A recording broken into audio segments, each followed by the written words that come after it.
Eko Danurejan ini adalah kos saya yang pertama yang ada di Jogja.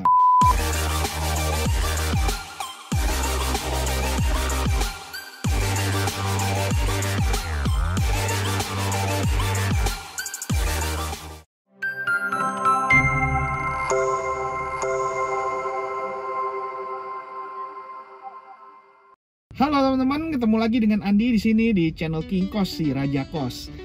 Tadi teman-teman udah lihat Eko Danurejan itu yang kos pertama saya di Jogja sudah dipresentasikan oleh rekan saya yang namanya Alma ya.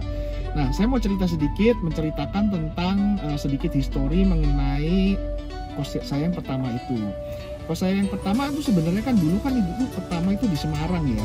Cuma karena waktu itu saya sudah nggak bertugas di Semarang, akhirnya waktu itu saya pindah ke Jogja dan akhirnya yang di Semarang itu saya jual, terus saya pindahin semua untuk saya putuskan untuk memulai usaha kos-kosan itu di Jogja. Nah, Eko Danurejan ini adalah kos saya yang pertama yang ada di Jogja.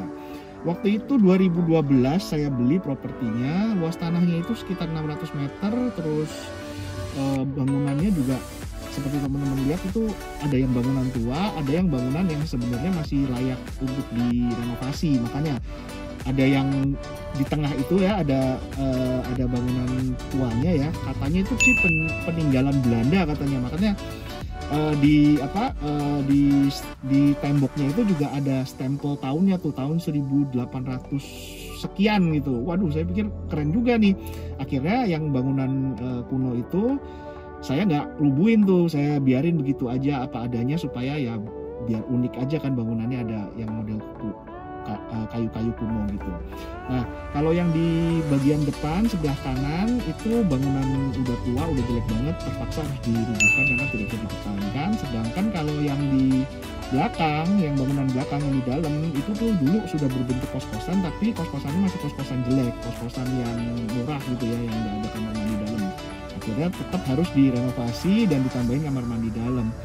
Nah, itu dulu belinya masih murah, tahun 2012 itu nggak nyampe 1 miliar ya, dengan kondisi ya apa adanya yang jelek dulu gitu. Teman-teman nanti bisa lihat juga kan ya, kita tunjukin dulu before, sebelum direnovasi itu kayak apa bentuknya.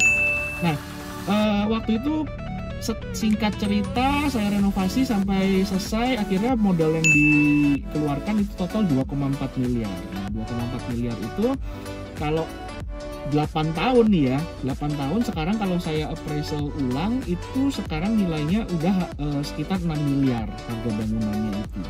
Nah, kalau kita bisnis properti itu enaknya gitu ya, kalau kita apalagi kalau kita main jangka panjang gitu, kita tuh akan mendapatkan capital gain, keuntungan dari kenaikan propertinya itu cukup banyak ya. Teman-teman bayangin aja, dulu tuh saya beli 1 miliar, oke, saya butuh renovasi segala macam, total 2,4 miliar.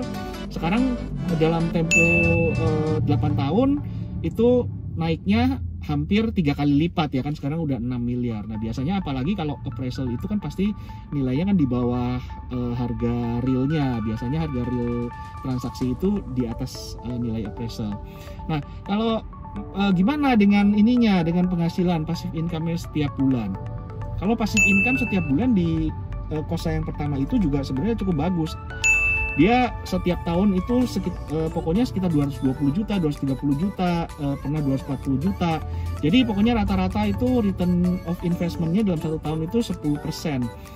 10% kan kalau saya bilang di video-video sebelumnya, kalau 10% itu bagus ya. Idealnya untuk kos-kosan itu 10%. Kalau bisa di atas 10% itu lebih bagus, tapi kalau di bawah 10% sebenarnya itu agak kurang ideal. Makanya target saya itu selalu di angka 10%. Nah, kalau yang kos Danurejan ini termasuk yang cukup bagus. Nah, itulah kenapa dulu saya pertama kali memulai usaha kos-kosan, dapat Eko Danurejan ini itu jadi semangat ya, karena kan returnnya oke, returnnya bagus, bisa bisa 10 tahun itu balik modal. Nah, kalau teman-teman nanti tadi juga lihat di videonya, kan ada yang beberapa kamar yang keramikan semua ya, ada keramikan semua. Nah, keramikan itu kenapa? Nanti akan saya jelaskan di video berikutnya. Kenapa sih kamar itu saya keramik gitu ya? Apa gitu penyebabnya? Nah, nanti saya akan bahas. Nah, oleh sebab itu jangan lupa teman-teman subscribe dulu channel ini supaya tidak ketinggalan, nyalakan notifikasi sehingga update video-video saya bisa selalu teman-teman lihat. Jangan lupa like, comment, share juga video ini, dan mungkin saya cukupkan dulu sampai di sini. Terima kasih sudah menonton dan sampai ketemu di video yang akan datang. Dadah.